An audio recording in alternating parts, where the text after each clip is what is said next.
What's going on, guys? Welcome back to the channel. Welcome back to the Parrot Press. So a couple of weeks ago, I done a video where I finished second in All-Star Rare Pro, my biggest achievement so far in Sorare. I got half an ETH in rewards, and I also picked up myself a Jude Bellingham. If you haven't seen that video, go back and give it a watch.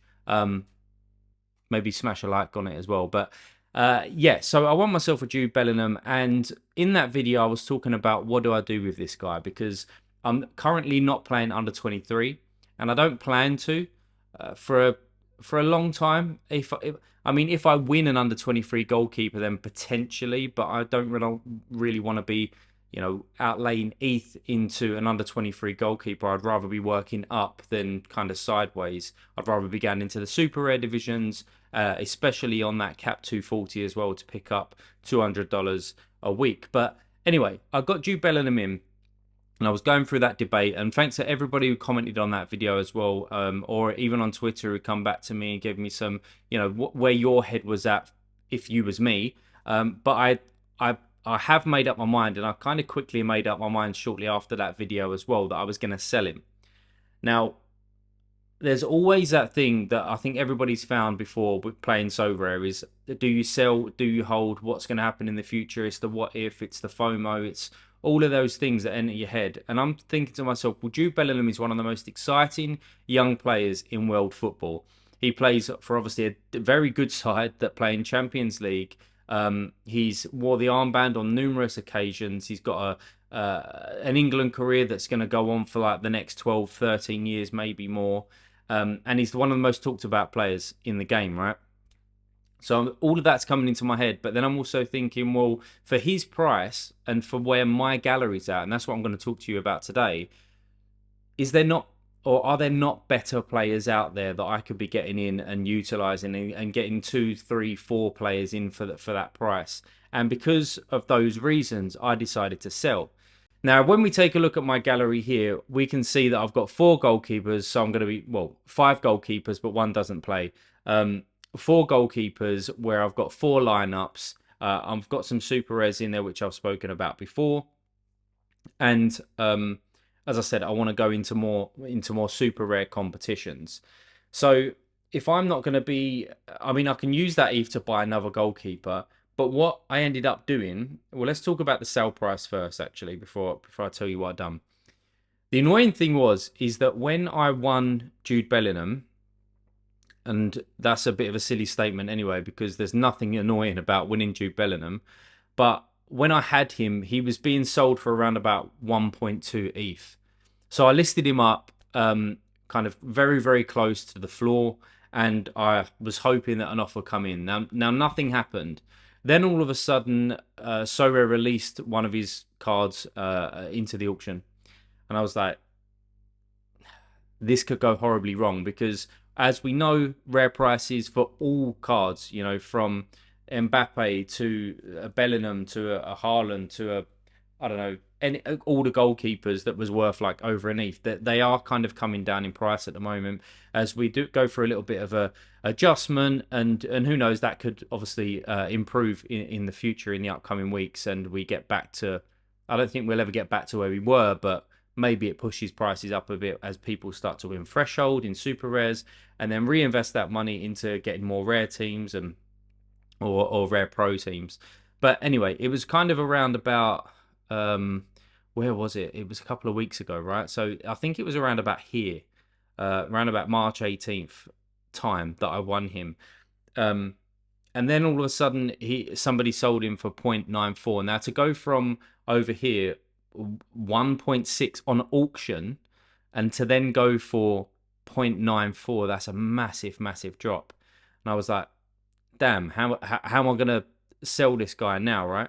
Then he added the auction was sold. I didn't sell Bellingham before that, sold for just over an ETH.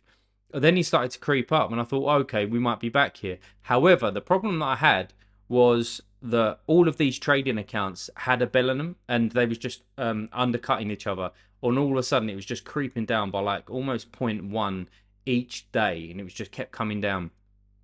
And then Pranksy come in and just bought one straight off the floor from Roadie Boss, And then all of a sudden it started to go down further. Again, that's one of those accounts, Bandito Swap, another account, a trader account, and then another auction come on as well at point 0.8. So I'm thinking, well, this is just plummeting. I was trying to look at trades, blah, blah, blah. Cut a long, boring story short, right? I ended up selling him for point 0.9, which I was kind of happy about because he hasn't sold since.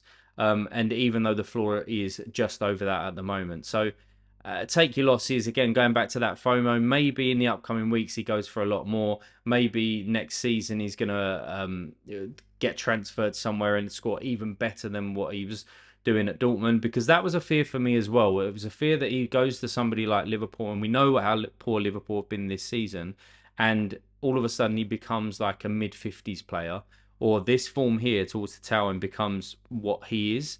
Now, I don't think that's going to be the case. However, a transfer could impact him. And all of those things, as I said before, about being under 23 and I don't play it, I decided to sell him. But anyway, so what did I do, or what have I done with some of that ETH, right? I have picked up Carlos Hill.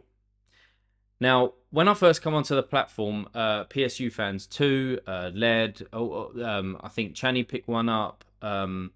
Everybody seemed to have this guy when I was trying to learn the MLS.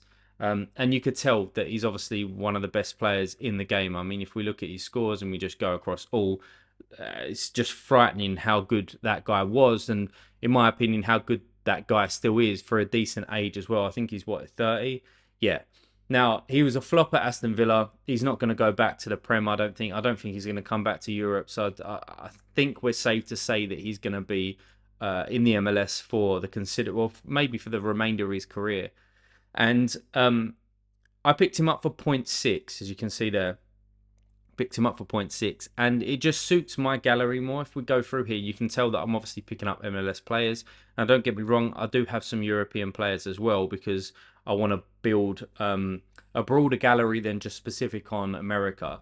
But when we look across here, the MLS, Teddy's obviously Europe, MLS, Europe, MLS.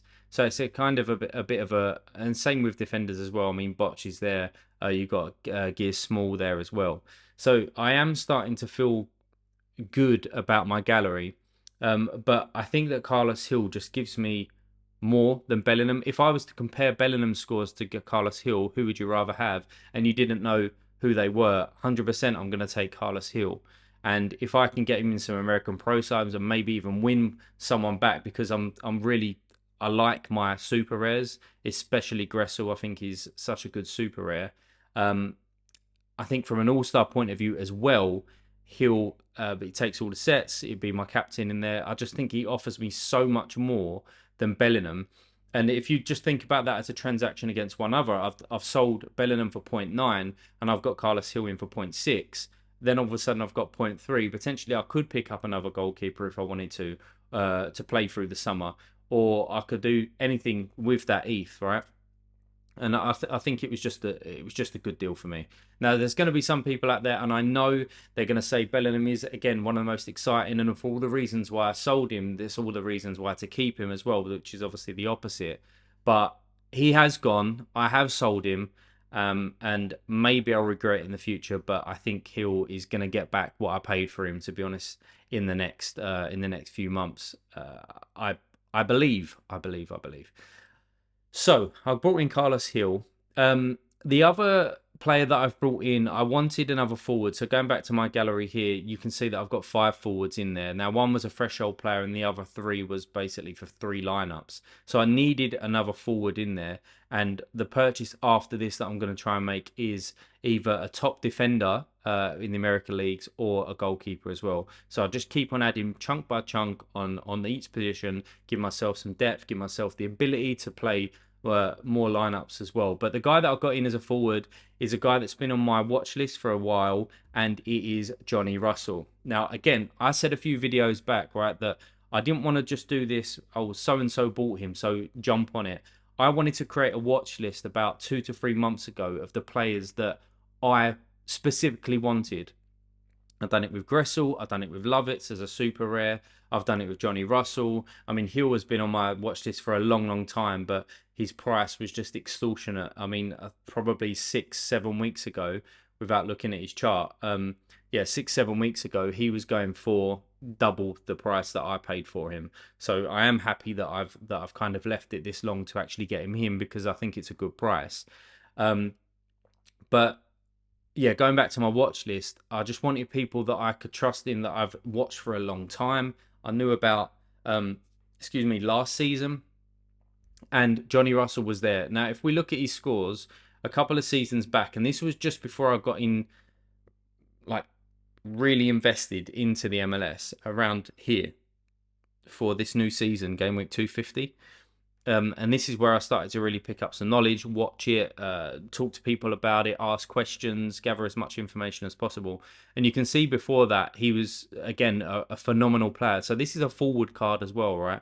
And from an AA point of view, I don't think I can, I can't click and drag. I wanted to select kind of that period of time and what his AA would have been, but I always like my forwards that can get AA as well, and he is certainly one that can do that. I mean, it's an average of all time at 13.5. That is definitely pretty decent. So if he can get back to this form, and again, a few videos ago, I kind of tipped Vancouver and Sporting to have really good seasons, and they kind of, I mean, what Sporting's have been saying. Not scored a ton of goals, but I'm sure that in some of these games they had something like 30. Excuse me. There's my watch being smashed against my desk. That's nice. I'm sure they had like 30 shots in a game or something, so they can't finish. And with Johnny Russell coming back, hopefully he adds some of that quality. Not the best start for them, but hopefully they can pick up. But Vancouver's been the opposite. They've been okay. Especially with Gressel playing kind of out of his skin really for the first few games. But I do like these two teams. And Johnny Russell coming in for me, he's their captain. He takes a lot of their set pieces. I know he shares them with, what's his name, Tommy? Or Thommy, or however you say his name. But I know that he shares them. But I watched the highlights of the last game and he was back on corners from the right-hand side with that in-swinger. With his left foot, so I think he might be on penalties as well. Now, looking at his fixtures coming up, for anybody that is interested in him, Colorado, that's a great fixture at home for them. Earthquakes is not the worst. New England is not the best. Montreal's really good. Obviously, Seattle's not ideal. Minnesota, great game. So it's a kind of, one in and one out, one in and one out. And I really like Johnny Russell. I think he ticks everything that I want in a forward. And again, that's why he made his way onto my watch list. And that's exactly why I bought this guy. So, moving on to what this week looks like. Let's take a look. So, my teams. My strongest team, I think, is All-Star Rare Pro. And this is where I wanted my strongest team to be. The only downside here, so I've got a 20 stack at the back with Unistal and Small against one of the worst teams in that league, and they're at home. I'm expecting big things from them. Definitely. We've got Carlos Hill at home to Montreal as well. I'm expecting big things from him. We've got Botch at home against, again, one of the worst teams in the league. I'm expecting big things from him. The only one which concerns me is Vito. Now, in the last game, he missed the penalty, and so he's playing Feyenoord in the last game, right? He missed the penalty. He missed, I think it was the follow-up. I didn't actually see it. It was literally the only 10 minutes of the game that I didn't watch. But I think he missed the follow-up. So he had two big chances missed, and that cost him the best, well, with a super as well. You're probably looking at about 40 points, a decisive, some shots on target, with them points adding up and then multiplied. So he could have had a really good return against one of the best teams in that league. So I'm not totally down on the fact that he can't do something against AZ, but would I like another super rare in here? Potentially. And we'll come on to the next team here. So anyway, that's my team. The super rare that I was thinking about putting in was Gressel. However, Gressel's just played last night in the Champions League. And I don't know if he's going to be starting, and the same for Buanga. So I thought, well, I'm going to put them in the same lineup, and if this is a dead lineup, then it's a dead lineup. If they both start, then it's a strong lineup because Nashville have been great at home. Well, defensively across the board, they've been great. So I've gone for the double up there with Willis and Lovitz. And then we've got Hector Herrera in there, who can't seem to do anything wrong at the moment with the captain's armband from that AA standpoint. If he doesn't get decisive, then I'm expecting him to still get that 25 point AA. So yeah, potentially Gressel could move into All-Star Rare, but I think I'm going to leave those guys as they are and hopefully get a Vito Van Cruz decisive. The All-Star team that I've got here is my boy there, Raul Fernandez, is in goal again. Clean sheet and AA machine for me. And we've got Botch in there, so I've already spoken about him from a super rare point of view. I'm putting him in here from a rare, so I could put Walker Zimmerman in here, who's got a good match up against Toronto with Insigne and stuff not playing. But I've gone for him for Botch in here. I think he's on a good bit of form the last 2 games, and then being at home to one of the worst sides, I'm expecting him to do well. And I've got 10% XP on him as well. And then we've got Zelarayan against DC United. DC, historically have not been great in the MLS. The last couple of seasons. Columbus look on fire. He's just come off the back of a 90-plus game week as well. So he has the armband because of that, and also because he takes all the set pieces. We've got Arejo in here, and he's been all right. He's been okay this season. I'm expecting more from him for a player that I paid like 2.28 for. I want more. I definitely want more. So hopefully, from an AA, he ticks the box. Absolutely. From a decisive point of view, he needs to get his act together and get going. And then we've got Teddy in there, obviously the GOAT at the end. The only reason he's not got the armband on is because they're playing Ghent away. But still a decent lineup there. All decisive capable for sure. And then lastly, we've got Cap 240 in here. So I've got Eloy Room in there. Johnny Russell comes in. I think I've made this 240. It's either bang on 240 or 239. Taylor Booth against one of the lower down teams in the league. So I'm hoping for a decisive there. He come back last week from injury and done okay. And then we've got the Houston boys again coming back in there with a home fixture against LA Galaxy. So Taylor, decisive, capable, takes sets. So is Johnny Russell, a good matchup for him. And Houston against Galaxy. Houston have started well. Galaxy haven't. Could be good things. And then, as I said about DC United not being amazing in recent years, then we've got Eloy Room coming in and hopefully gets that clean sheet. So that's where I am. The other thing that I could do is actually play Kickoff Super Rare. But I need to buy a goalkeeper. And you can see here, I normally hide this, but that's how much ETH I've got at the moment. I need to get a bit more, or get maybe like a Brad Guzan in or something like that, but that's very short-sighted for me. So we're just going to see what happens in the upcoming week. So yeah, recap: sold one of the best players, brought in one of the best players, got under myself another forward. I'm really looking forward to this game week. Hopefully there's no DMPs. Hopefully we can really go for those rewards. Leave a comment down below. Did I do the right thing? Selling Bellingham and at the moment getting in Carlos Hill and Johnny Russell. Did I do the right thing? Leave a comment down below. If you like the video, hit the like button. If you want to see some more, hit that subscribe button. And as always, guys, good luck. And I'll see you in the future. Take care.